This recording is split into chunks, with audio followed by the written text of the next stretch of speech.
boom, boom, boom, boom. And these reporters recognized it as a controlled demolition. And I turned in time to see what looked like a skyscraper implosion. It looked like it had been done by a demolition crew. The whole thing just collapsing down on itself. For the third time today, it's reminiscent of those pictures we've all seen too much on television before, when a building was deliberately destroyed by well-placed dynamite to knock it down. It was almost as if it were a planned implosion. It just pancaked. So what's the problem if this was a planned demolition? Well, we are told by government agencies that this building came down as a result of normal office fires. The National Institute of Standards and Technology produced their final report in 2008. World Trade Center 7 collapsed because of fires fueled by office furnishings. It did not collapse from explosives or from fuel oil fires. But what do you think brought down the building? And what caught my eye is more than 1,300 architects and engineers examine the evidence about Building 7's collapse and disagree with the official report issued by the National Institute of Standards and Technology. I certainly am much more open-minded about it than I was, and it is because of the involvement of the 9/11 families and all these engineers and architects.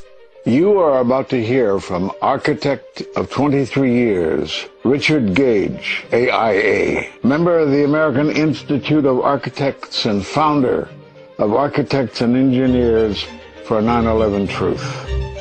Now there are more than 1,500 architects and engineers who say that it could not have been brought down by office fires. They are backed by 9/11 family members who are calling for an independent, unbiased investigation.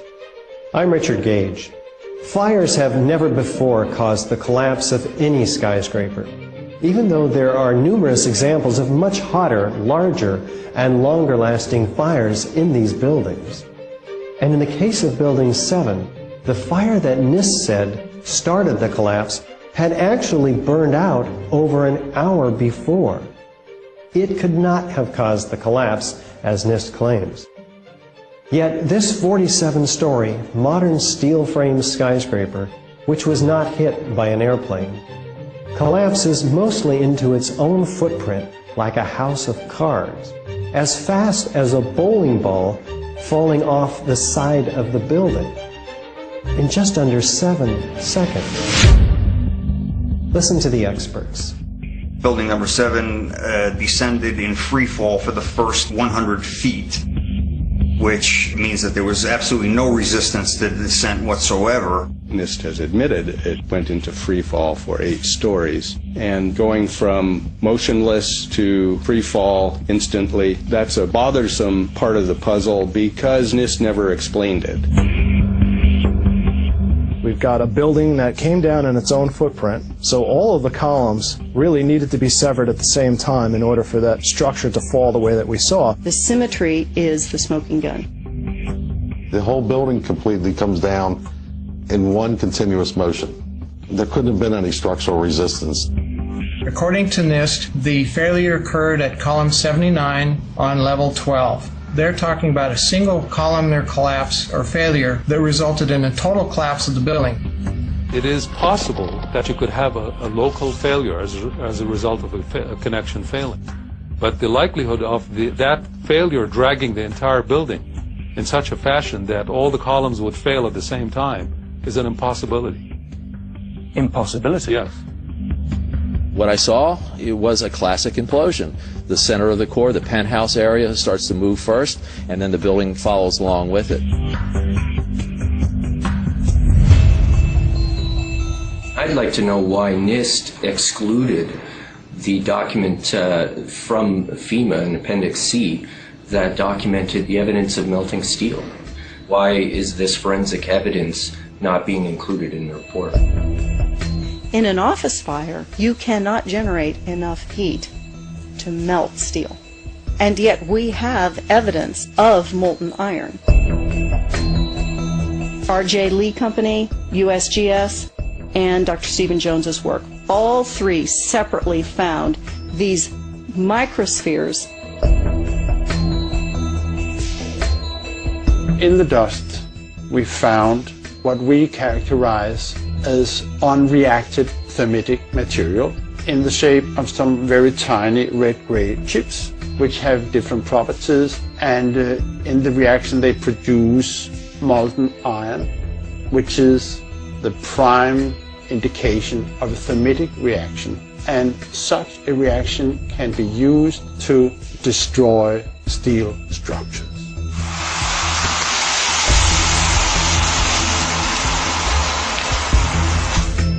What we have found is a modern version of thermite, which we call nanothermite.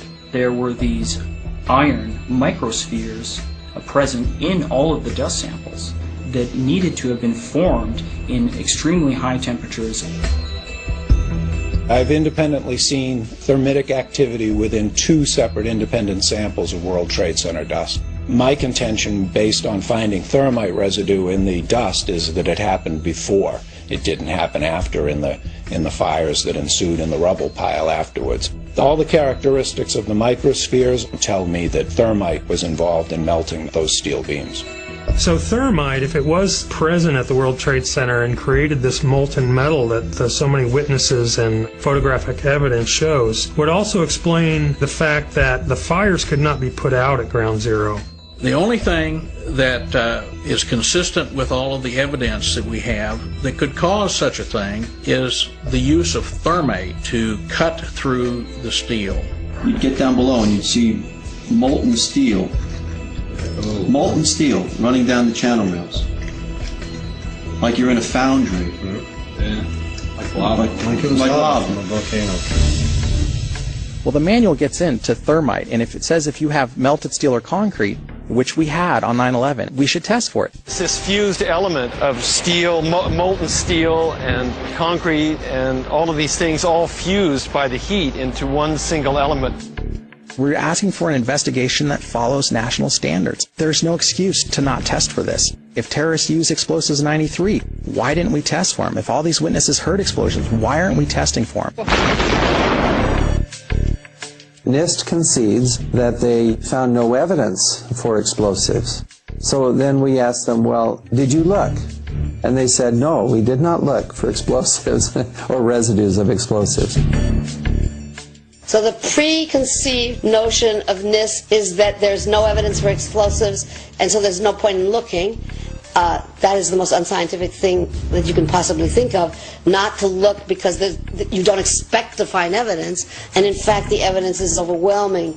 They state these conclusions for which there's virtually no evidence, and then they ignore conclusions that can be drawn from the evidence. The Freedom of Information Act request to NIST was denied with the claim that releasing this data might jeopardize public safety. How could it possibly jeopardize public safety?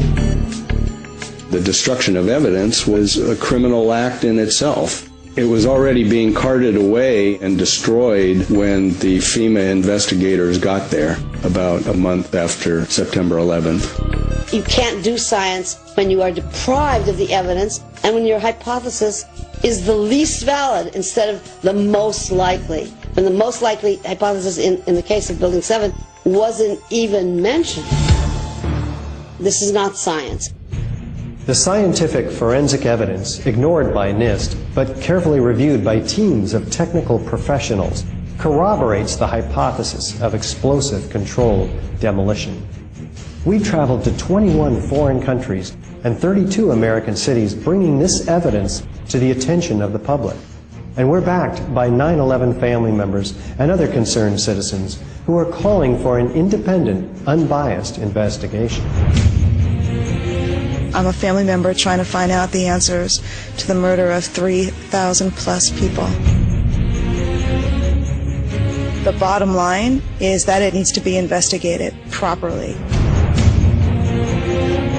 Please look at architects and engineers. People all around the world, scientists all around the world are questioning this. And there's some deep, deep explaining to do.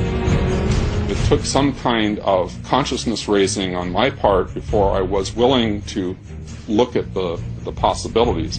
And really, you need to go where the evidence leads. As an engineer, I have 3 degrees in engineering. I signed that petition for architects and engineers for 9/11 truth some time ago because the American people absolutely need the truth of 9/11. Look at the evidence. In fact, I'll say this very categorically. Any reasonable person who looks at the evidence that's been brought forward has got to come away with the feeling that something has to be done, a real investigation has to be put forward.